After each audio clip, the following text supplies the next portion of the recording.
क्या फायदा, कभी प्यासे को पानी पिलाया नहीं, बाद अमृत पिलाने से क्या फायदा।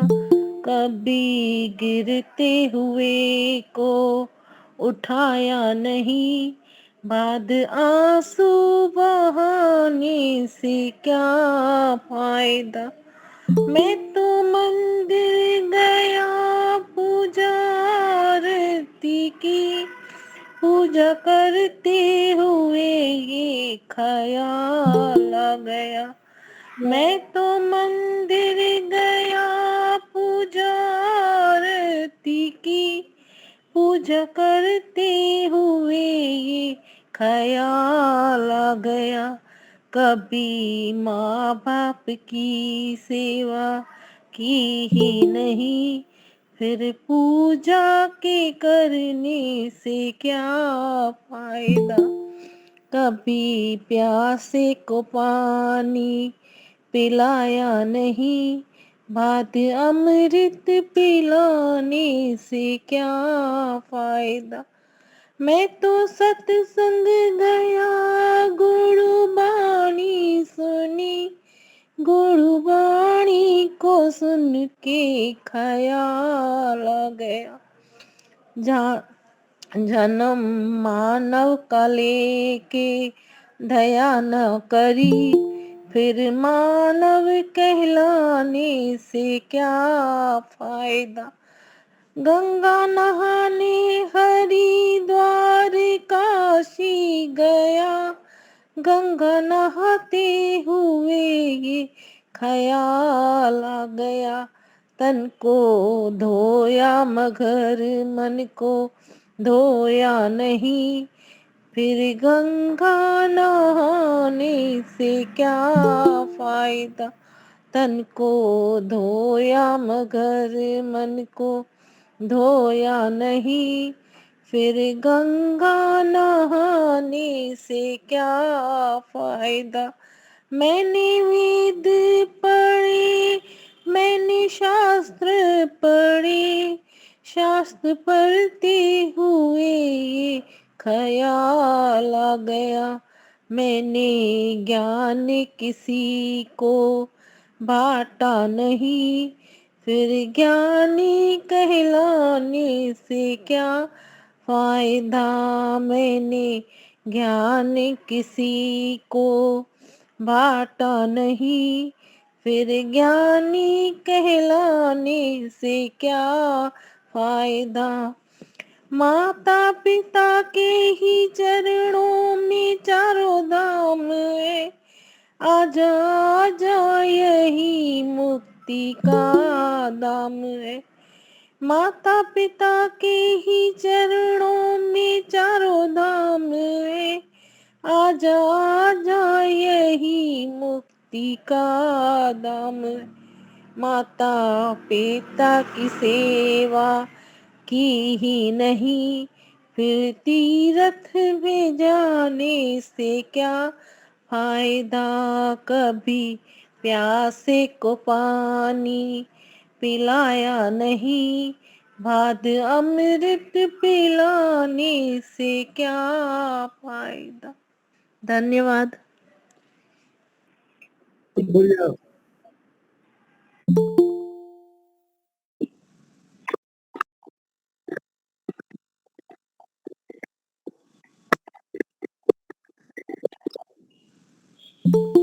जी नमस्ते सबको। नमस्ते आचार्य जी। नमस्ते। आप मेरे को भाग्येश जी कहिए, क्योंकि मैं एक बहुत छोटा सा वैदिक प्रवक्ता हूँ और सब आपके जैसे ही एक साधना में हूँ, आपके जैसे एक साधक हूँ। और कितना भजन था कि जो भी हम ज्ञान प्राप्त कर रहे हैं, लेकिन ज्ञान बांटेंगे नहीं तो ज्ञानी होने का क्या फायदा। तो मैं भी बस उस भजन की ओर चल रहा हूँ कि जितना भी जो भी थोड़ा बहुत इस मंच से समझा हुआ है उसको बांटने की कोशिश कर रहे हैं, और जो भी है अपना यज्ञ की निभा रहे हैं। ईश्वर ने जो भी कुछ दिया हुआ है उसे हम अपना कर्तव्य पालन करके कर रहे हैं। ओम भर्गो देवस्य धीमहि। तो आज कोई बताएगा कि हमारी श्रृंखला किसकी श्रृंखला चल रही है, उसका मेन टॉपिक क्या है, और पिछली बार हमने कहाँ तक कौन से मुख्य एक टॉपिक पे हमने किया था? आज कोई बताएगा? मन को निरुपद्रवी बनाया है ना। हाँ, बहुत बढ़िया, बहुत बढ़िया। क्योंकि किसी भी शास्त्रों में ज्ञान प्राप्त करने की विधि बताई है कि भाई जब भी आप कोई ज्ञान सुनो तो उसका पिछले के साथ आपको जोड़ के साथ चलना है, क्रम में सुनना है, जितना भी हो सके हमें ज्ञान क्रम में और पूर्णता से प्राप्त करना है। नहीं तो ऐसे छोटे छोटे टुकड़े टुकड़ों में ज्ञान प्राप्त करते जाएंगे तो हमारे जीवन में विशेष वृद्धि नहीं होगी। तो ये पंच महायज्ञ विधि से हम लेके महर्षि दयानंद की जो पुस्तक है हमने उसको लिया हुआ है। उसमें हमने मुख्य 5 यज्ञ हैं। उसमें पहले ब्रह्म यज्ञ है, और ब्रह्म यज्ञ में भी हमने सबसे पहले पूरे ब्रह्म यज्ञ का जो हम सब परिचित हैं गायत्री मंत्र से, उस गायत्री मंत्र को लिया है। और उस गायत्री मंत्र में भी जो हमारा एक क्या चीज हमारे जीवन में धारण करना है तो वो भर्ग लिया है। और हमने भर्ग को जब महर्षि दयानंद जी ने उसका विस्तार किया है तो भर्ग का प्रेम भक्ति से निश्चय ही शुद्ध विज्ञान को धारण करें। तो हमने मुख्य तरह से लिया कि ये विज्ञान क्या होता है, तो उस विज्ञान को ही हम खोल रहे हैं। मतलब हम एक लेयर बाय लेयर एक चीज को समझने की कोशिश कर रहे हैं कि जैसे वो हमारे जीवन का हिस्सा हो जाए। तो विज्ञान को जब हमने समझा था तो विज्ञान वो होता है जो तत्व ज्ञान होता है। महर्षि कहते हैं कि जो ज्ञान कर्म उपासना है वह अगर हमारा उसका बोध ज्ञान होता है, अगर हमें उसका बोध हो रहा है, हमें उसका अनुभव हो रहा है, जो भी ज्ञान है, तो उस बोध को और अनुभव को विज्ञान कहते हैं। मतलब हम जितना भी ज्ञान सुनते हैं वो केवल जानकारी हो सकती है, या हमने सुना और हमने कोई भी उसके ऊपर कोई काम नहीं किया तो वो सिंपल ज्ञान ही रहेगा और जानकारी रहेगी। लेकिन महर्षि ये बिल्कुल नहीं कहते कि आप जीवन में बहुत ज्ञान प्राप्त करो। महर्षि बिल्कुल सिंपल शब्द में कह रहे हैं कि आपको विज्ञान प्राप्त करना है, शुद्ध विज्ञान को धारण करना। तो जब हम विज्ञान शब्द का, महर्षि ने विज्ञान शब्द को खोला है कि सारे हमारे ईश्वर से लेके जितने भी छोटे छोटे पदार्थ है उनका उपयोग, यथा योग्य उपयोग करना। अगर हम किसी का जो हम सुनते हैं हम उसका उपयोग नहीं कर पा रहे हैं, उसका अनुभव नहीं कर पा रहे हैं, उसका बोध नहीं हो रहा है, तो वो विज्ञान नहीं आएगा। तो ये महर्षि ने स्पष्ट कर दिया है। तो हम क्या करें, निरुपद्रव को विज्ञान में लाने की कोशिश कर रहे हैं। क्योंकि हमने ये सालों से ज्ञान हम सुन रहे हैं, लेकिन हमारे मन में, हमारे बुद्धि में, हमारे विचार में कोई विशेष परिवर्तन नहीं आ रहा है।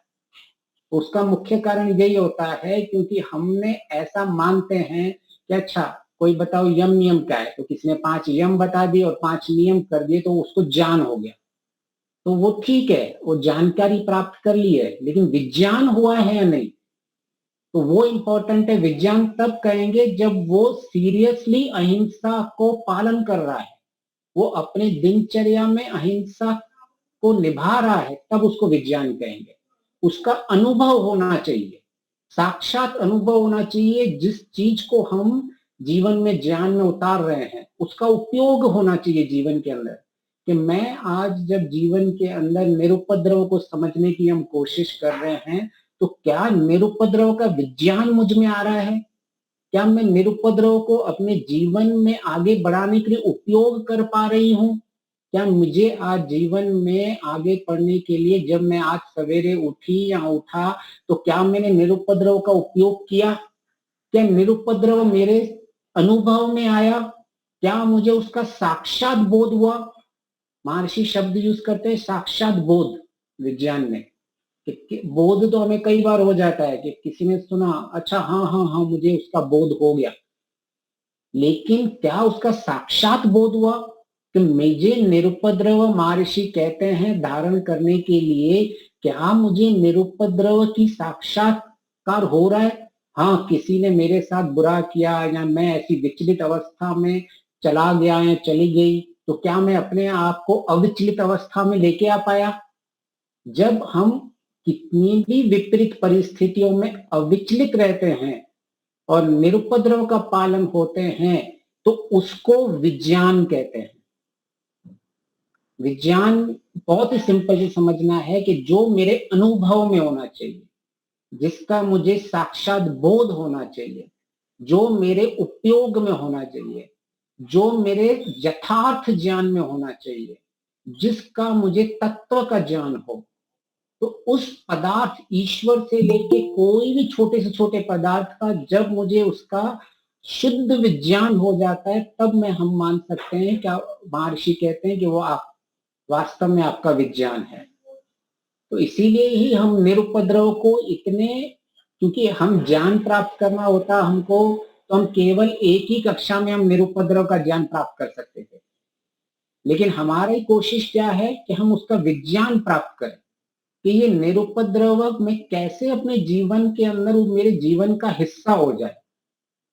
तो हमने इस पे कई चर्चाएं की कि हम कैसे निरुपद्रव को अपने जीवन का हिस्सा बना दे, कैसे ये निरुपद्रव हमारा जो आज का दिन, कभी भी जो हमारे शास्त्र होते हैं कभी भी सिर्फ ऐसा नहीं कहते हैं कि आपका फ्यूचर अच्छा होगा, वो कहते हैं आज का आपका ये क्षण भी सुखपूर्वक होना चाहिए। हम कभी ऐसा नहीं कर सकते कि अरे मैं तो कम से कम मुझे वर्षों तक तपस्या दुखी रहना है और अचानक एक दिन मुझे मोक्ष मिल जाएगा, ऐसा नहीं।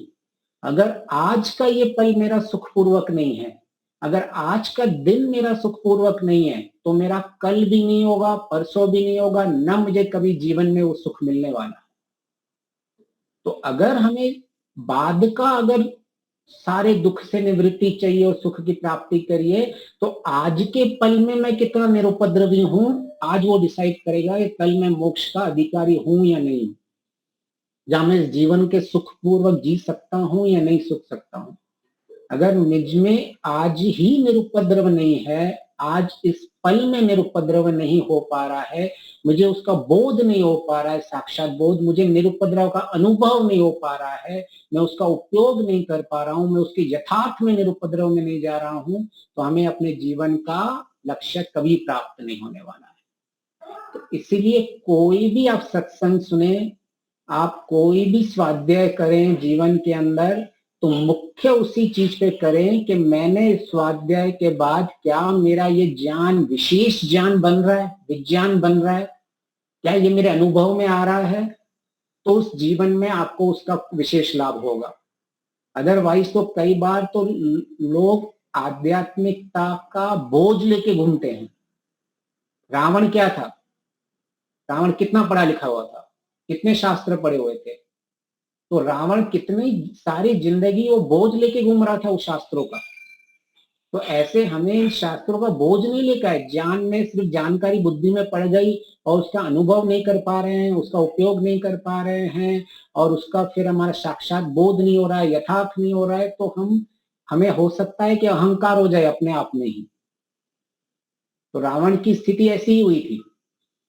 तो अगर हमें भी उन सबसे बचना चाहिए कि जितना हो सके मुझे साक्षात बोध में जाना चाहिए कि मुझे इसका, हाँ ठीक है, वो आपको हमारा एक ही, जब हम किसी एक चीज का स्वाध्याय करेंगे, किसी चीज को पढ़ेंगे, तो ऐसा भी नहीं होगा कि मैंने आज पढ़ा और मुझे कल ही उसका साक्षात बोध हो गया, लेकिन कुछ कुछ अंश में ये बढ़ते जाना चाहिए कि कल में 100 बार गुस्सा हो जा रही थी या 100 बार गुस्सा हो गया था, तो आज मैं कम से कम 10 बार मैंने गुस्सा कम किया, 10 बार मैंने क्रोध कम किया, 10 बार मैंने द्वेष कम किया, 10 बार कम से कम मैं निर्विचलित नहीं हुआ, कम से कम 10 बार मैं इस बार दृढ़ संकल्प के साथ बैठा था, मैंने अपनी इच्छाओं पे संयम रखा, ठीक है, 100 बार नहीं हो रहा है, 10 बार नहीं, 1 बार हुआ तो भी बहुत बड़ी उपलब्धि है, क्योंकि वो साक्षात बोध में आ रहा है आपका। जिसको पूरे के पूरे 4 वेद आते हो, लेकिन किसी को अगर वेद का मंत्र का एक भी शब्द का बोध हो रहा है, वो ज्यादा महान है। अगर वो इंसान जो केवल पढ़ रहा है और जीवन में कोई परिवर्तन नहीं लेके आ रहा है, तो वो रावण की पाथ पे जा रहा है। उसने सब दर्शन पढ़े हुए थे, उसने वेद पढ़े हुए थे रावण ने। ऐसे कई हमें मिलते हैं कि जो पढ़े लिखे होने के बाद भी जीवन में जो अनुभव में कुछ नहीं लेके आते। तो 1% आधा प्रतिशत एक बार कम से कम हम जीवन में अपने परिवर्तन लेके आने की कोशिश करें, और हम सोचें कि क्या मेरे जीवन के अंदर ये निरुपद्रव आ रही है या नहीं आ रही। तो जो ये निरुपद्रवी होते हैं, उनकी दिनचर्या कैसी होती है, तो हमें देखना पड़ेगा कि हमारी दिनचर्या कैसी है। तो सबसे पहले निरुपद्रवी होता है सवेरे सवेरे उठ के वो संकल्प लेता है कि आज का मेरा जीवन जो मुझे आज्ञाएं दी हुई है ईश्वर की, जो ईश्वर मुझे गायत्री मंत्र में कह रहा है, जो महर्षि दयानंद कह रहे हैं कि मैं, क्योंकि गायत्री मंत्र तो कम से कम पूरी संध्या नहीं तो हम गायत्री मंत्र तो हम हर कोई बोलते ही होंगे। तो जब हम गायत्री मंत्र में ये बोल रहे हैं तो कम से कम हम ये संकल्प ले लें सवेरे सवेरे उठ के कि हाँ, आज मेरे जीवन के अंदर उपद्रव की परिस्थितियां बाहर आएंगी। वो स्वीकार करता है, जो साधक होता है वो स्वीकार करता है कि बाहर मेरी उपद्रव की परिस्थितियां आएंगी, बाहर मेरे अलग अलग लोग परेशान करेंगे, बाहर ऐसा हो सकता है मुझे बहुत सारी प्रतिकूलता आए, मेरे अनुकूल लोग नहीं चले, मेरे अनुकूल परिस्थितियां नहीं हो। तो कुछ भी हो जाए, मैं संकल्प ले रही हूं, मैं संकल्प ले रहा हूं कि मैं अपने जीवन में कल से जितना भी निरुपद्रव है, मैं आज निरुपद्रव उससे ज्यादा बढ़ाऊंगा। तो जो निरुपद्रवी होते हैं, सवेरे सवेरे उनकी दिनचर्या संकल्प से स्टार्ट होती है। नहीं तो आप कितना भी कर लो, कितना भी पढ़ लो, कितना भी समझ लो, जब तक मन में संकल्प नहीं रहता। वेद में आता है कि ये मन और बुद्धि, जब तक मन को संकल्प से नहीं बांधेंगे और बुद्धि को विचार से नहीं बांधेंगे, तब तक हमारे जीवन में परिवर्तन नहीं होता है। वेद में स्पष्ट आया है कि मन और बुद्धि आपके साथ साथ में सत्य में स्थापित होनी चाहिए, शुद्ध होनी चाहिए दोनों। तो सवेरे सवेरे आपको ये संकल्प लेना पड़ेगा कि मैं जब भी ये अपने मन से संकल्प ले रहा हूं कि आज मैं निरुपद्रवी बनूंगा, और मैं निरुपद्रव का कैसे सामना करूंगा, अपनी बुद्धि से। तो आपको जितनी जितनी परेशानियां कल आई हुई हैं, वह आज सवेरे उठ के उसके लिए प्रतिपक्ष भावना लेके आनी है। महर्षि पतंजलि क्या कहते हैं कि अगर आपके क्लेशों को तनु से क्षीण करना है, तो आपको प्रतिपक्ष भावना लेके आनी पड़ेगी। वो आपके बुद्धि ज्ञान से होगा। अच्छा, कल हुआ था ऐसा कि कल मेरे पड़ोसी ने मेरे घर के बाहर कचरा फेंक दिया था, तो मुझे बहुत गुस्सा आ गया था। ठीक है, आज वो तो बदले या नहीं बदले, क्या मैं बदल सकता हूं? आज अगर वो मेरे घर के सामने कचरा फेंकेंगे तो क्या करेंगे? अगर आज उनके बच्चे ने कुछ परेशान किया मेरे घर के आगे, तो पास पास में आके, तो मैं क्या करूंगा? तो आज पहले से ही आप प्रतिपक्ष भावना आप बोलना स्टार्ट कर दोगे अपने आप में। आप उसका पहले से ही समाधान निकालना स्टार्ट कर दोगे कि ठीक है, जो भी अगर मेरे घर के पास में कचरा फेंकता है, तो मैं उसको क्रोध से उसका संबंध कोई भी वार्तालाप नहीं करूंगा या करूंगी। मैं सोसाइटी के किसी जगह पहले कंप्लेन कर दूंगी, फिर उनके किसी अधिकारी होगा वहां बता देंगे, उनमें से जो भी कोई उनके घर में कोई वडील होगा, कोई जो समझदार होगा, मैं उनसे बात करने की कोशिश करूंगा। तो जितने भी ऐसे ऑप्शंस निकलते हैं, वो सारे प्रतिपक्ष भावना में पहले से ही वो सवेरे सवेरे बैठ के ही सारे उसके ऑप्शंस निकाल देते हैं। तो जितने भी ऑप्शंस हैं, जितने भी पॉसिबिलिटीज हैं, वो उस किसी भी एक परिस्थिति को लेके उस पे चिंतन मनन करके वो पहले से ही रेडी हो जाते हैं कि आज मेरे साथ ये होगा तो मैं क्या इसके सामने भावना यूज करूंगी, प्रतिपक्ष भावना। तो आप देखिए कितना परिवर्तन हो जाएगा। सबसे पहले बोल दीजिए आप उसके ऊपर वो कचरा फेंके, तो आप एक बार उठा के खुद कचरा फेंकने दीजिए, उसको खुद शर्म आ जाएगी।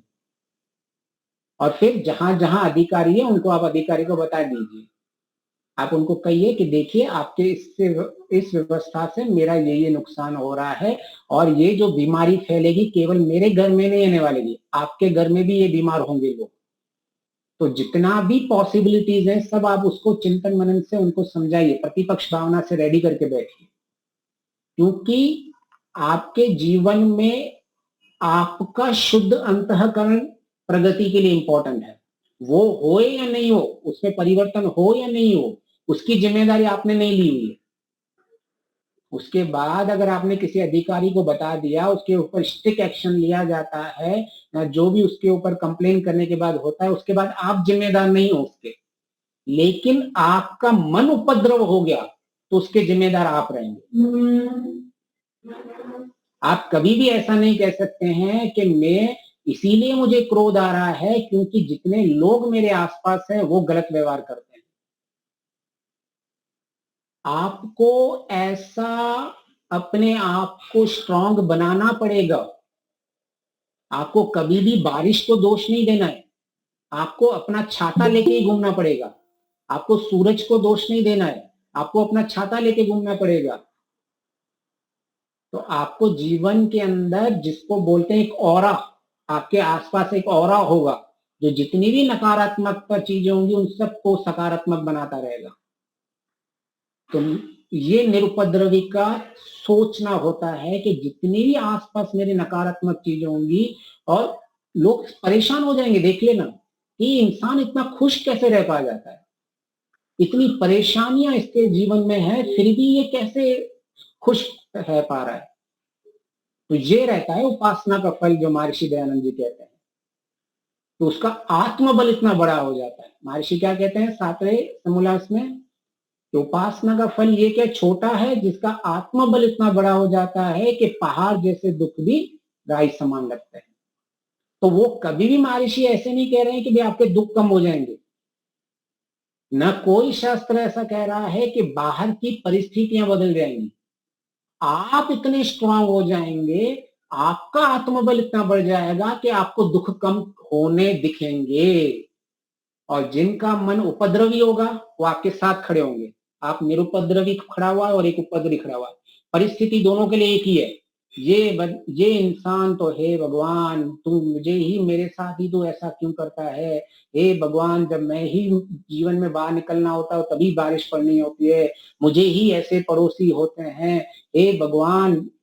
ये हमेशा दुखी रहता रहेगा। ये इंसान कहता है स्वीकार कर देता है, द्वंद्वों को स्वीकार करना उसका सबसे पहले काम हो जाता है। तो जीवन के अंदर जब किसी ने परिस्थिति को स्वीकार करके और उसका जब वो परिवर्तन करने की कोशिश करता है, और जिस उस परिवर्तन में मुख्य अपने आप को परिवर्तन करता है, उस इंसान को कभी भी कोई भी अंदर से हिला नहीं सकता। एक बार एक जंग था, जंग में एक सिपाही, मतलब जा रहे थे, 2 सिपाही थे, और वो लैंडमाइन बिछा होता है तो अचानक से फट गया। तो जब और उसमें एक सिपाही था, वो रोने और धोने लग गया था, हे भगवान ये गवर्नमेंट को मुझे ही यहाँ भेजना था, मुझे ही यहाँ जाने वाला था, मेरे घर पे ऐसा था वैसा था ऐसा था।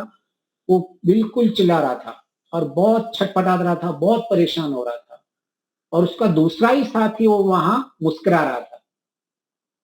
तो जब उनका कर्नल आया, बोले ऐसा कैसे, तो ये तो मुझे गालियां दे रहा है कि आज मैंने इसको पोस्ट पे क्यों भेजा था, और इसकी इतने सारे इसके ऊपर लोग डिपेंडेंट है, अब इसका क्या होगा, और तू कैसे मुस्कुरा रहा है। तो बोले मैं सोच रहा हूं कि मेरे दोनों पैर में से सिर्फ एक पैर चला गया, एक पैर तो है मेरे पास, इस पैर से मैं बहुत कुछ कर सकता हूं और अपने जीवन के आगे ले जा सकता हूं, और मेरा ये जीवन मेरे देश के लिए काम आया है, इससे बढ़िया मेरा जीवन कैसा हो सकता है। तो दोनों के लिए परिस्थिति एक ही थी, दोनों सिपाहियों के लिए, दोनों के जीवन में बम फूटा है, दोनों के जीवन में बहुत सारी चीजें परेशानियां आएंगी, लेकिन एक का सोचने का तरीका अलग हो गया। एक निरुपद्रवी है और एक उपद्रवी है। तो ऐसे ही जीवन में होगा।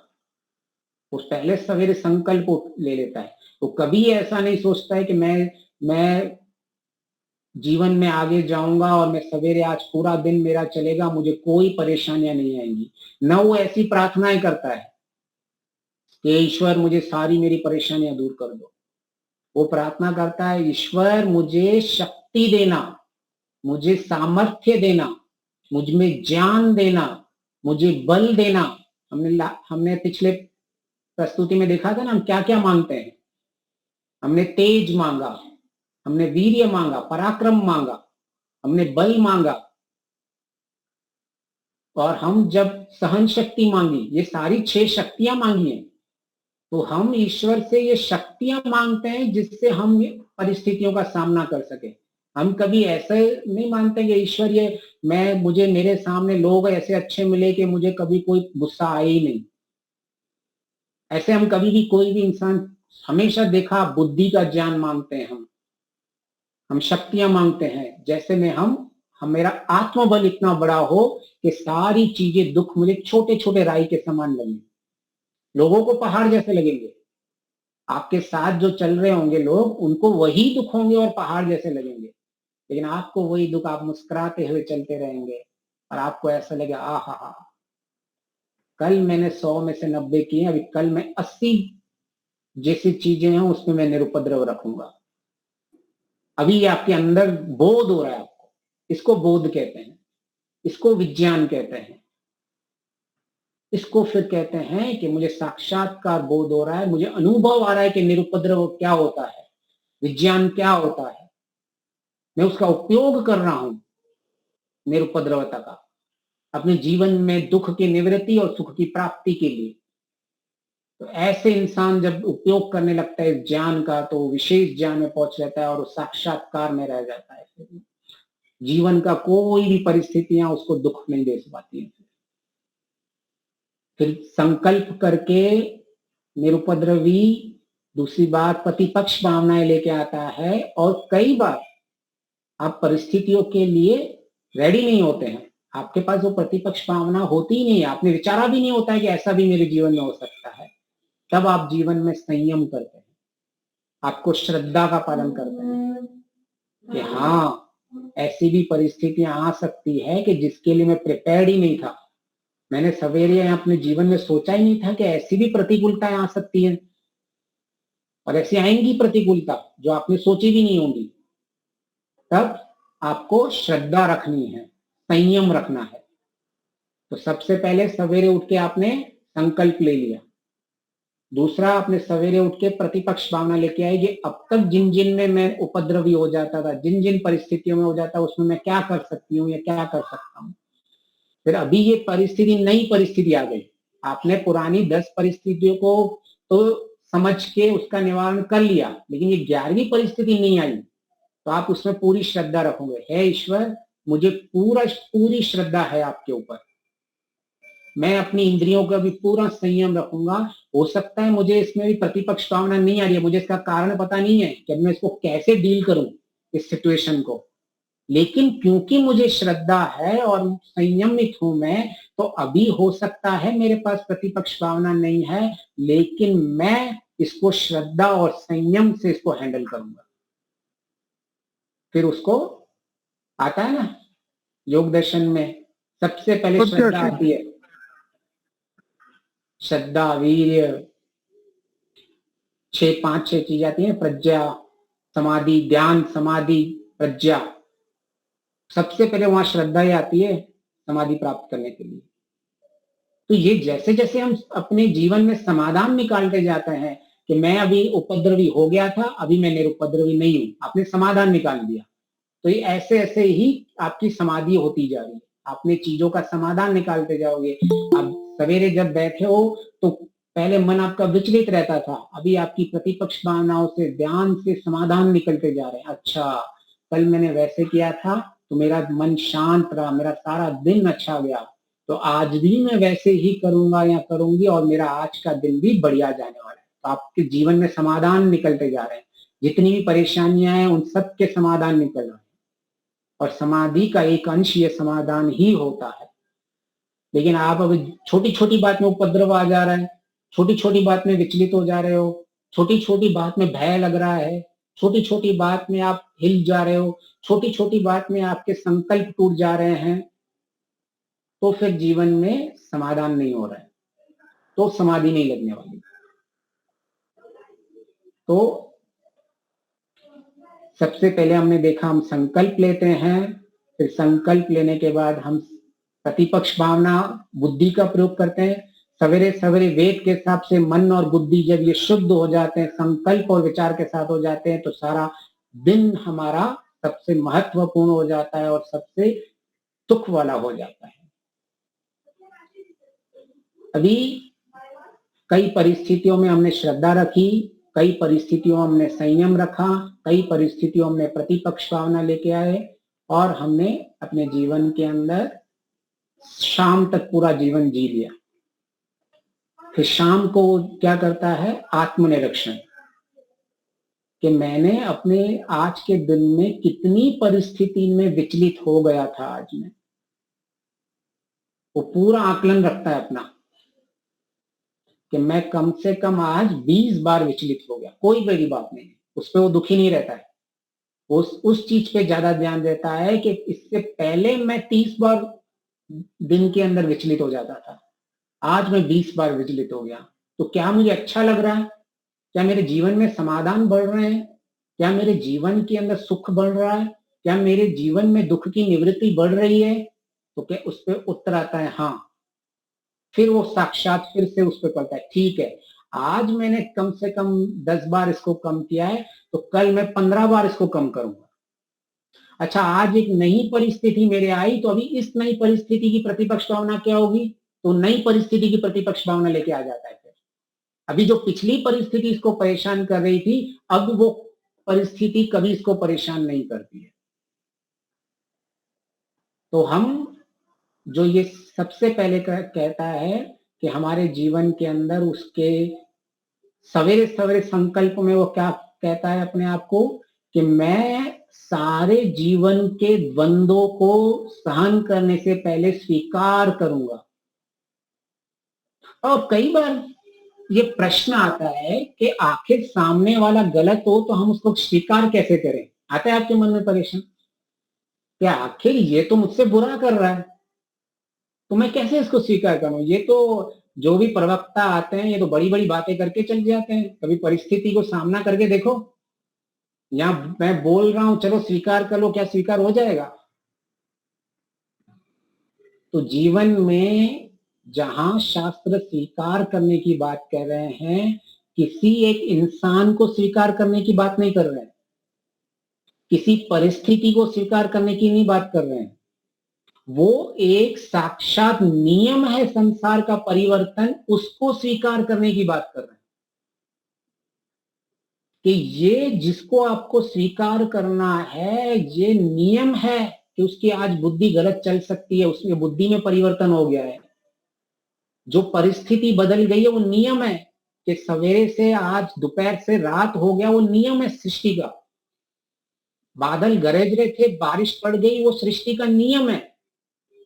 उसमें आप किसी को मतलब किसी एक इंसान को या किसी एक पर्सनैलिटी को स्वीकार नहीं कर रहे हो, आप परिवर्तन को स्वीकार कर रहे हो, कि ये सत्व रज और गुण इन तीनों में प्रकृति का मूल स्वभाव ही ये है कि इनमें परिवर्तन होता रहता है। कि अब जब आपको ये स्वीकार हो जाता है कि ठीक है आज ये मेरे से बुरा चल रहा है, तो परिवर्तन कहाँ हुआ? परिवर्तन इसकी बुद्धि में हो गई है। आज हो सकता है कि कल किसी से आज इसका अपने बच्चों से झगड़ा हो गया हो, अपनी बीवी से झगड़ा हो गया हो, अपने पड़ोसी से झगड़ा हो गया और वो गुस्सा मेरे पे उतार रहा है, तो उसके बुद्धि में ये परिवर्तन हो गया है, वो उपद्रवी है, उसके पास ज्ञान नहीं है। तो ज्ञानी की परिभाषा ये नहीं होती है कि कितना मुझ में ज्ञान है, ज्ञानी की असली परिभाषा होती है कि आप अज्ञानियों को कैसे हैंडल कर पा रहे हो। जब आपके आसपास कोई अज्ञानी आ रहा है, क्या तब आप उसको कैसे हैंडल कर पा रहे हो, ये ज्ञानी का मुख्य लक्षण होता है। अगर आपको ज्ञानी हैंडल नहीं कर पा रहे हो और अब हम अपने आप को ज्ञानी कहेंगे, तो ये शास्त्रों में ज्ञानी की परिभाषा ऐसे नहीं की जाती। वो कहते हैं आपकी परिस्थितियां परिवर्तन तो स्वीकार करना ही पड़ेगा, परिवर्तन का कोई अपवाद नहीं है। मैं ऐसा मान ही नहीं सकता कि कोई कहे कि मैं परिवर्तन आज के दिन में नहीं होगा। कल मैं और आज के दिन में, मेरे एक पल पहले और हर एक पल के बाद मेरे खुद के शरीर का परिवर्तन हो गया पूरे के पूरे। मेरे कितने सेल्स अलग हो गए हैं, कितने मेरे शरीर में परिवर्तन हो गया है। अभी एक सेकंड पल पहले मेरा शरीर दूसरा था, अभी एक पल के बाद मेरा शरीर अलग हो गया। जो चीज मुझे सवेरे अच्छी लगती है वही चीज कभी कभी मैं रात को कॉफी चाय नहीं पीता हूं। ऐसा क्यों? तो जब मेरी भावनाओं में परिवर्तन हो रहा है, जब मेरी बुद्धि में परिवर्तन हो रहा है, मेरे ज्ञान में परिवर्तन हो रहा है, ऐसे ही चारों तरफ परिवर्तन चलता रहेगा। सवेरे से शाम तक परिवर्तन ही परिवर्तन। तो जब शास्त्र कहते हैं स्वीकार करने के लिए, तो कभी भी इस असमंजस में नहीं बैठना कि मैं उस इंसान को कैसे स्वीकारूं। आप ना उस इंसान को स्वीकार कर रहे हैं, ना आप उस परिस्थिति को स्वीकार कर रहे हैं। आप परिवर्तन को स्वीकार करते हैं, जो साक्षात एक नियम है। वो नियम आप कभी बदल नहीं सकते। तो जितना हो सके हमें नियमों को स्वीकार करके फिर उसके अनुरूप चलना पड़ता है। ट्रैफिक के नियम है ना, लेफ्ट साइड चलते हैं हम। आप बोलोगे नहीं नहीं मुझे तो राइट साइड चलना है, मैं स्वीकार ही नहीं करूंगा। ठीक है, एक्सीडेंट होगा, मरेंगे। नहीं नहीं नहीं नहीं, मैं तो रेड लाइट पे नहीं, मैं तो ग्रीन लाइट पे रुकूंगा, मैं इसको स्वीकार नहीं कर सकता। तो हमारे हाथ में नहीं है ये स्वीकार करना ही नहीं करता। कुछ ईश्वर के नियम हैं, कुछ इस प्रकृति के नियम होते हैं, कुछ जिस सोसाइटी में रहते हैं उनके नियम होते हैं। उन नियम को स्वीकार करके ही हम आगे बढ़ते हैं और उसी में ही हमारा जीवन की उन्नति होती है। तो जो ये वेद कहता है वो उनको स्वीकार करने की बात कहती है जो परिवर्तनशील है। अभी आप स्वीकार कर लो, उसके बाद जैसा यथा योग्य आपके पास सॉल्यूशन निकालता है आप निकाल लीजिए। उसके लिए वेद मना नहीं कर रहा है। अगर आपके सामने ऐसी परिस्थिति आ जा रही है कि आपके सामने आतंकवादी एक आ गया है, और अच्छा ठीक है चलो ये वाली सिचुएशन देखते हैं कि आपको किसी ने निरुपद्रवी रहने के लिए लाया गया है और आपके सामने एक आतंकवादी आ गया, तो आप क्या करोगे? आएगा मन में उपद्रव?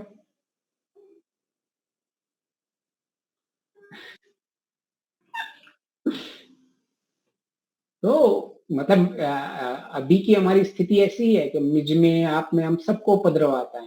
लेकिन विवेकी इंसान जो होते हैं, योगी इंसान होते हैं, वो तो क्या कहते हैं, उसकी वो बंदूक छीन के, अगर उसको तलवार एक हाथ से छीन के अगर उसको तलवार मारनी भी पड़े, तो अंदर से कहते हैं हे ईश्वर इसको अगले जन्म में अच्छी बुद्धि देना। और वो क्या सोचते हैं पॉजिटिवली कि मुझे इसको, हे ईश्वर मैं इस पे करुणा कर रहा हूं, मैं इसको मार पे, क्योंकि इसकी बुद्धि खराब हो गई है और ये संसार के लिए खतरनाक हो चुका है। तो मैं एक संसार के भले के लिए और इसके भले के लिए करुणा का काम कर रहा हूं। अभी आप जब कोई करुणा का काम करते हो तो क्या आपको कभी उपद्रव होता है? आप किसी पे दया करते हो, कभी भी आपने किसी पे दया की है तो किसी को भी कभी उपद्रव आया है? नहीं नहीं नहीं नहीं आया ना। तो ये क्या है, बस एक प्रतिपक्ष भावना है। मैंने वो परिस्थिति पहले से ही सोच ली और मैंने उसकी प्रतिपक्ष भावना निकाल दी। तो ऐसे ही जितनी परिस्थितियां आ सकती हैं खराब, आप पहले से ही प्रतिपक्ष भावना निकाल देंगे तो कभी आपका मन उपद्रवी होगा ही नहीं। आप अगर हमें कोई गालियां दे रहा है, हमारा कोई कुछ व्यवहार खराब कर रहा है, तो हम सभी सबसे पहले यही सोचना है। आज कोई बड़ी बड़ी गाड़ियां होती हैं, उनको टेस्टिंग के लिए कितने करोड़ों रुपए खर्च होते हैं कि भाई ये गाड़ी बहुत स्ट्रांग गाड़ी है, इसके लिए गाड़ियों को टक्कर मारी जाती है जोर जोर से दीवारों पे। तो सपोज 100 करोड़ रुपए कोई खर्च कर बनाने में, 30 करोड़ रुपए वो सिर्फ गाड़ियों को तोड़ने फोड़ने में खर्च कर लेता है। तो एक गाड़ी की टेस्टिंग करने के लिए लोग 30 करोड़ रुपए दे रहे हैं। ये जो इंसान आपसे खराब चल रहा है ये तो फ्री में खराब चल रहा है, आपसे पैसे मांग रहा है क्या? तो मैं आज आपसे खराब चल रहा हूं, मुझे पैसे दो, मैं आपके मन की निरुपद्रव की टेस्टिंग करवा रहा हूं कि मेरा मन कितना स्ट्रांग है। जैसे वो गाड़ी इतनी स्ट्रांग है तो उसको ठीक करने के लिए उसको तोड़ा फोड़ा जाता है और बाहर से लोग तोड़ने की कोशिश करते हैं। ऐसे ही हमारा मन जो चित्त है, इसको उपद्रवी बनाने के लिए लोग तोड़ेंगे, लोग बहुत कोशिश करेंगे, तब उनको हमें धन्यवाद करना है कि हाँ, आप मेरे सच्चे हितैषी हो। स्वामी सत्यपति जी कहते थे,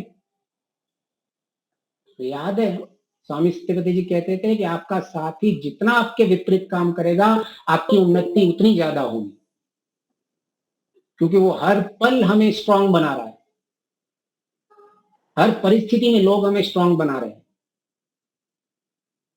तो जब हम सवेरे सवेरे जीवन के अंदर ऐसी प्रतिपक्ष भावनाएं लेके आते हैं, हम रात को ऐसे अपना अंतःकरण में इंट्रोस्पेक्शन करते हैं कि भाई मैंने अपना आत्मनिरीक्षण किया, कैसे रहा, फिर रात को वो शिव संकल्प लेके सोता है,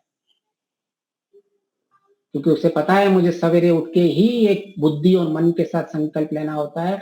तो रात को थोड़ी बुद्धि हमारी काम कम करती है, नींद जब आती है ना, तो ऐसा लगता है कि थोड़ा बुद्धि शांत होने लगती है, क्योंकि बुद्धि शांत हो रही है, बुद्धि कम हो रही है, जैसे जैसे सोते चले जाते हैं। इसका कोई साक्षात्कार एक्सपेरिमेंट कोई कह सकता है कि हम हाँ हमारी बुद्धि कम होती जाती है? कैसे हम मान लें? क्या मैंने बोल दिया कि हो जाएगी? क्योंकि जैसे ही हम नींद में जाते हैं हमें स्वप्न भी आने लग जाते हैं। और कभी भी आपने देखा है कि स्वप्न जो आपको आते हैं वो व्यवस्थित सपने आते हैं? आपको खरगोश के ऊपर 2 सींग दिख सकते हैं, इसका मतलब क्या हुआ? मेरा जो बुद्धि का कंपोनेंट था, मेरे अंतःकरण में सबसे पहले वो बुद्धि सो गई है।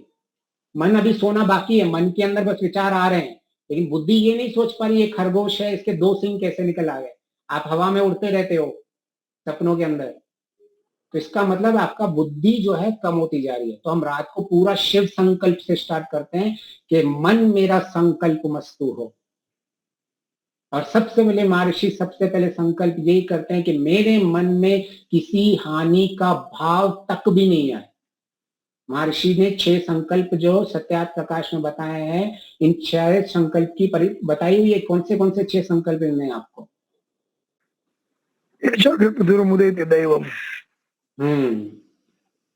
तो सबसे पहले संकल्प में आता है कि हम किसी की हानि भाव तक नहीं ले जाए। मैं इच्छा युक्त तक, मेरी ऐसी इच्छा तक नहीं हो, मेरे धर्म के प्रति मेरी इच्छा हो। इस तरह से लास्ट में धर्म के प्रति मेरी इंद्रियां धार्मिक हो। यहां तक कि सारी 6 जो हम संकल्प रहते हैं, रात को फिर वो संकल्प लेके सोता है। तो निरुपद्रवी होता है वो, उसे हमें विज्ञान में बदलना है। निरुपद्रव आप देखिए, और आप अपना एक्सपीरियंस बता सकते हैं आपके जीवन में क्या परिवर्तन हो गया है। और ये जब आप दूसरों को बताएंगे ऐसे प्लेटफॉर्म में, तो वो सब जानकारी और ज्ञान से लोग दूर बांटने हट जाएंगे। आज हमारा सारा समाज जानकारी और ज्ञान पर अटक गया है।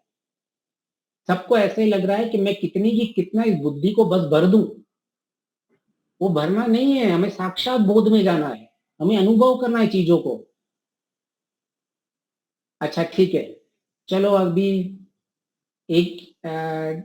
हम ऐसे ही प्रश्न उत्तर करते हैं कि अच्छा, किसी एक पति पत्नी को पार्टी में जाना है या मूवी में जाना है, कुछ भी मान लीजिए हम, क्योंकि देखिए मैं भी एक गृहस्थी इंसान हूं और हम सब आज एक कोई भी संन्यास लेके नहीं बैठे, हमारे पास परिस्थितियां आती रहती हैं। तो सोचो कि चलो आपको एक पति है, 3 बजे जाना है और वो 2:45 बजे पहले से ही तैयार होके बाहर खड़ा हो गया और वो इंतजार कर रहा है और उसकी जो धर्म पत्नी है वो तैयार हो रही है और वो निकल ही रही थी तो किसी बच्चे ने कुछ परेशान कर दिया, क्योंकि लेडीज लोगों को बहुत काम होते हैं घर में। तो वो कभी कभी क्या होते हैं और उनको लास्ट मोमेंट में ही बहुत काम आ जाते हैं। कभी कोई बच्चा कहाँ से चला जाएगा, कभी सास ससुर के लिए कुछ करना था, कभी बच्चों के लिए कुछ करना था, कभी क्या रखना था, और वो अंत में जब बेचारी बाहर निकलती है तब सारी परेशानियां उनको उधर ही आती है, उसी वक्त आती है। तो एक बाहर जो पति इंतजार कर रहा है वो कहता है कि उसको निरुपद्रव का पालन करना है, तो वो कैसे करेगा?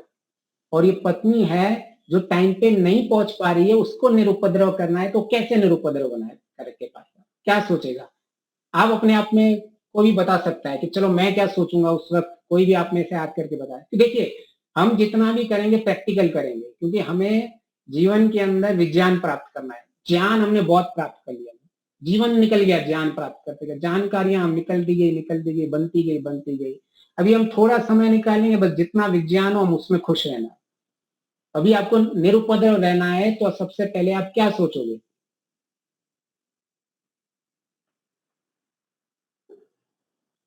कोई कहेगा? हाँ जी, आप बताइए।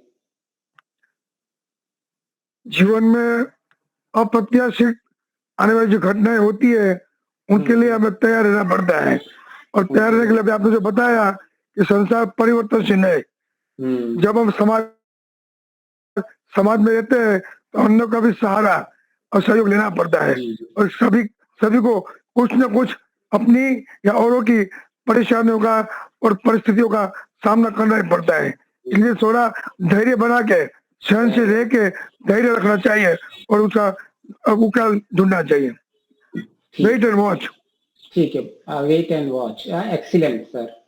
बट थिंक लाइक दैट, क्या आप ऐसा सोचिए, आपने दूसरों की परेशानियां तो है, चलो पत्नी में कोई उसको परेशानी थी नहीं, पत्नी को उसको सिर्फ सजने संवरने में ज्यादा टाइम लग गया,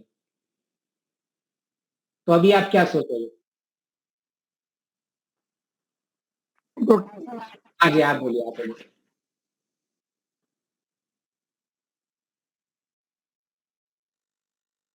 हम्म हम्म हम्म। जी जी जी जी जी।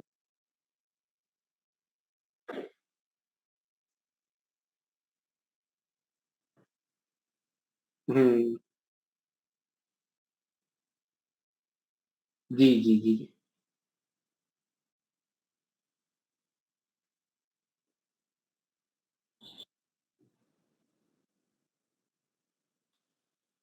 हम्म।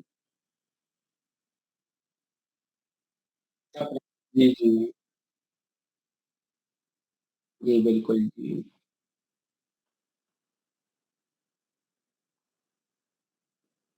हम्म।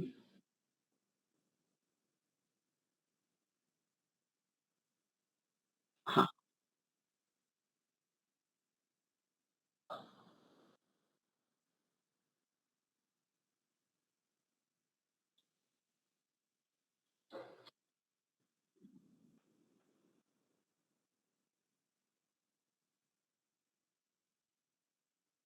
जी, बहुत बढ़िया।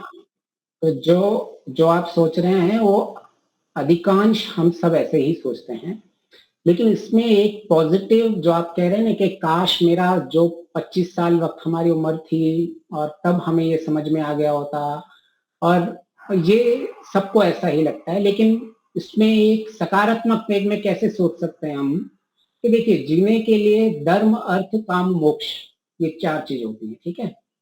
तो सपोज हमें पहले धर्म समझ में नहीं आया, अर्थ और काम, पैसा और कामनाएं, ठीक है, उस वक्त शॉर्ट में यही रहता है। जो आपकी 25 साल पहले स्थिति थी उसमें अर्थ और कामनाएं सबसे मुख्य थी, धर्म मुख्य नहीं रहता। आप क्या, मैं भी उसी में आ जाऊंगा, कोई भी मतलब उस परिस्थिति में आ जाता है। लेकिन एक बात गौर करके जानिए कि हमें जो लगता है ना, अगर ये पहले हो जाता, तो ऐसा होने से कोई मुख्य लाभ नहीं होता। उसका मुख्य कारण क्या है कि ये जो जब हम अर्थ और कामनाओं के पीछे भागते हैं ना, और हमें जब ये पता चलता है कि मैं कितना भी अर्थ कमा लूं और मैं जितना भी कामनाएं मैंने करके देख ली, लेकिन मुझे पूर्ण जो शांति मिलने वाली नहीं मिली, ये आपका एक्सपीरियंस, रियल अनुभव का एक्सपीरियंस है। लेकिन अगर आपकी बुद्धि में ये कभी आपने एक्सपीरियंस नहीं लिया होता और आपको ये केवल शब्दों में आता, तो शायद आप पछताती, अरे मैंने ऐसा क्यों नहीं किया कि मैं कुछ थोड़ा और भोग लेती। सपोज आपकी 25 साल में मेरी या किसी आपकी ऐसी हो जाती, हमने शब्द सुन के ही अपने आप में परिवर्तन कर लेते हैं, चलो हम सीधा धर्म पे ही चलते रहते हैं। तो आपको जो ये आपने शब्द सुने, ये आपका अनुभव नहीं था, लेकिन जब हम 20-25 साल अर्थ और कामनाओं को पूर्ति में करते हैं तो हमें निश्चय हो जाता है कि जितना मुझे वहां सुख मिलता था मुझे नहीं मिला और यहाँ ज्यादा सुख है। तो ये जो आपका वास्तविक बोध है और ये जो आपका जो अनुभव है और ये जो आपने जिंदगी का उपयोग किया है ये ज्यादा अच्छा हुआ है।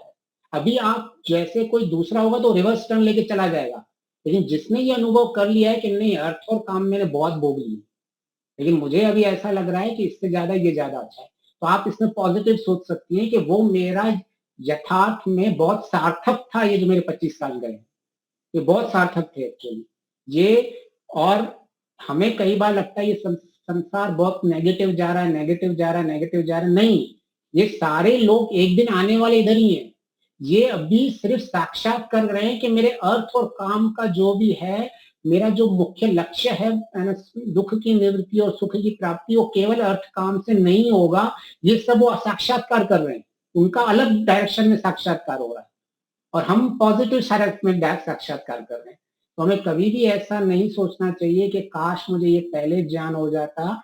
वो जितना भी हमने उस डायरेक्शन में ज्ञान प्राप्त किया उसी के कारण ही हमारा अभी ज्ञान अच्छा हो रहा है, वरना आपके 25 साल और निकल जाते। तो वो वैल्यू एड हुआ है एक्चुअली, बहुत वैल्यू एड हो गया।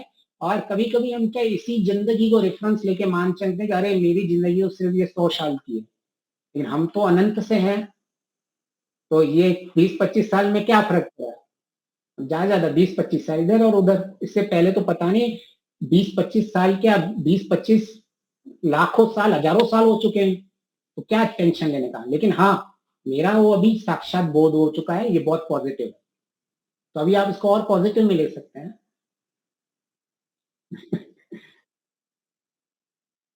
हाँ हाँ बिल्कुल, और वो हमें ये भी बिगड़ सकता है। और जो हमने पहले अभी नहीं समझ में आया है वो जो हमने नहीं समझा है उसने बहुत हमें सहायता दी है इस चीज को समझने के लिए। क्योंकि पहले मुझे अगर मेरी जो अर्थ और कामनाएं को मैं पूरी कर रहा था, मैं पहले ये पूरी कर रहा था, वो पूरी कर रहा था, वो मुझे ये साक्षात्कार बोध हो रहा है कि मेरी कामनाओं से मेरी तृप्ति नहीं हो रही है। नहीं तो अगर वो आपने पुरुषार्थ किया ही नहीं होता तो आप कैसे मान लेते कि कामना से आपकी पूर्ति नहीं हुई है संसारिक में, आपके मन में रह जाता।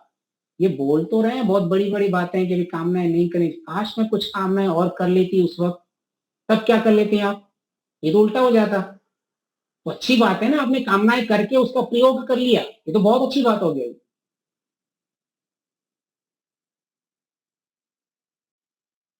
हाँ, ऐसा भी हो सकता है। और ये सत्य है, ये जीवन का एक सत्य भी है कि जितना हम अर्थ और काम में जाते हैं तो हमारा वो वास्तविक अनुभव बनता है और हमें धीरे धीरे उतना ही हम उससे वैराग्य अधिक होता है। वरना अनुभव जब तक नहीं होता है ना, आप मन में जितना भी बोलते रहो कि नहीं मुझे पैसों से नहीं है, मुझे उतना भी नहीं है, वो आपके पिछले जन्म के संस्कार होते हैं, वहां आपने साक्षात बोध किया होता है। कई बार हम बोलते हैं ना कैसे इसको तो अभी 20 साल में ही समझ में आया है, उसको इस जन्म में 20 साल में इसलिए समझ में आया है तो वो पहले अर्थ और काम भोग चुका है पिछले जन्म में, और हम अभी भोग रहे हैं, बस फर्क इतना ही है।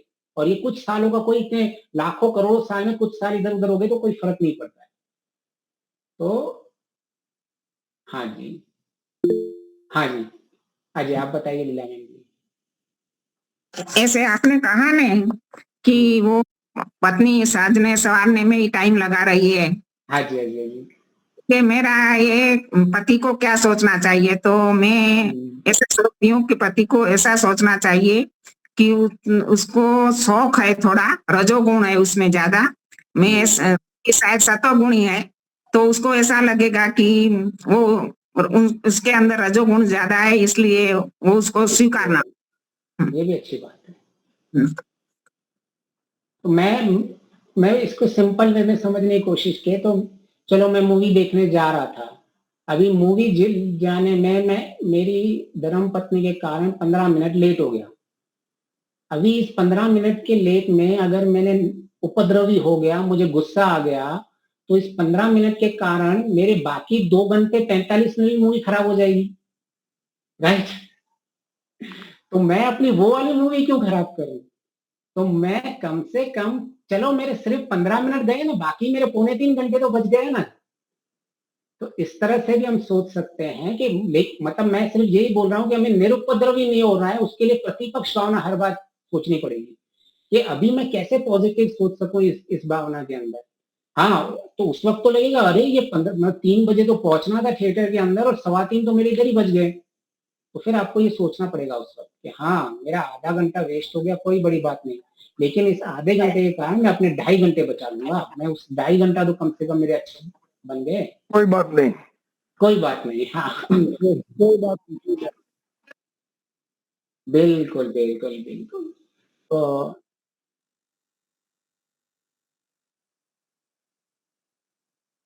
जवाब देते हैं। तो मैं इसलिए कह रहा था कि निरुपद्रव ऐसी चीज नहीं है कि जो सिर्फ मोक्ष के लिए सहायक है। निरुपद्रव ऐसी चीज है जो आपके दिन भर आज का जीवन जो आप जी रहे हैं उसका जीवन वो अच्छा बनाने वाला है। कई बार लोग सोचते हैं कि ये गायत्री मंत्र सिर्फ मोक्ष प्राप्ति के लिए, उन सब के लिए है। वो तो सब दूर की बात है। ये आज का पल आपका अच्छा कर रहा है, आज का जीवन अच्छा कर रहा है, वो भी ये संसारिक जीवन। ऐसा नहीं है कि भाई आपको ये सिर्फ कोई आपकी बहुत बड़ी बात कर ली कि भाई आपका मोक्ष की जीवन। यहाँ आप जो पति पत्नी जो 2 लोग साथ में अच्छी तरह से नहीं रह पाते हैं, वो सिर्फ निरुपद्रव का पालन करके एक सुखी जीवन जी सकते हैं। तो मेरा कहने का मतलब यही था, हम हर चीज को केवल अंतिम लक्ष्य तक पहुंचाने की कोशिश करें कि अच्छा ये मुक्ति में सहायक है या नहीं। अरे आज हम जीवन में अगर हमारी दिनचर्या अच्छी नहीं हो पा रही है तो मुक्ति कहां से मिलने वाली है। तो हमें छोटी छोटी चीजों पे ध्यान देना है कि मैं अच्छा जीवन में मैं ना मुझे सपोज के भाई किसी से 10 लाख रुपए आने वाले थे सपोज। तो मुझे किसी ने कहा कि अच्छा मेरे में 2 ऑप्शन है मेरी इच्छाओं के, कि मैं पहले से ही मैं इच्छा रखूं कि एक तो जब 2 इच्छाओं मेरी जो इच्छाएं बनती हैं, जो मेरी जो 2 इच्छाएं बनती हैं, तो उस इच्छाओं में मैं कैसे मैनेज करूं कि मुझे अगर 5 लाख रुपए 10 लाख के बदले मिल जाएंगे तो मैं दुखी हो जाऊंगा, ठीक है ना। लेकिन मैंने पहले से अगर 1 लाख की इच्छा रखी होती तो मैं 5 गुना सुखी हो गया। अभी परिस्थिति तो वही है, 5 लाख ही मिल रहे हैं और कुछ नहीं है, लेकिन एक में मुझे 5 लाख का नुकसान हुआ। सिर्फ मेरी इच्छा ऐसी थी कि मुझे 10 लाख हो, और एक में मेरी परिस्थिति 5 गुना बढ़ गई, सुख को प्राप्त किया। तो एक ही परिस्थिति में वो आप डिसाइड करोगे कि आपको 5 गुना ज्यादा सुख चाहिए या 5 गुना दुख चाहिए। परिस्थिति नहीं बदली है, सिर्फ आपकी इच्छा बदल गई। तो मैं वही कह रहा हूं कि जीवन में ये परिवर्तन होता रहेगा, कभी 10 लाख के 5 लाख, कभी 10 लाख के 15 लाख, ऐसे चलते रहेंगे आपके जीवन में। ऐसे मैंने जैसे धन का एग्जाम्पल दिया, आप ऐसे कोई भी इच्छा को लेकर चलिए। हर एक इच्छाएं जब भी आपकी होंगी, जब भी आप इच्छाओं में ऐसा बना के रखेंगे कि ऐसा भी हो सकता है मेरी बात माने, ऐसा भी हो सकता है मेरी बात नहीं भी माने, तो फिर देखिए आप निरुपद्रव होगा। वरना क्या होता है कि जैसे ही वो नहीं मानते आप उपद्रवी हो जाते हैं। तो जैसे सर ने बताया कि धैर्य बहुत अच्छी चीज है, तो हम आगे चल के वो देखेंगे कि निरुपद्रवी मन कैसा होता है, उसकी क्या क्या विशेषताएं होती है। तो अगर समय तो वैसे हो गया है, अगर किसी के पास जल्दी कोई प्रश्न हो तो हम तुरंत कोई प्रश्न लेके समाप्त कर सकते हैं। ठीक है जी, ठीक है जी, नमस्ते। हाँ ठीक है, किसी को कोई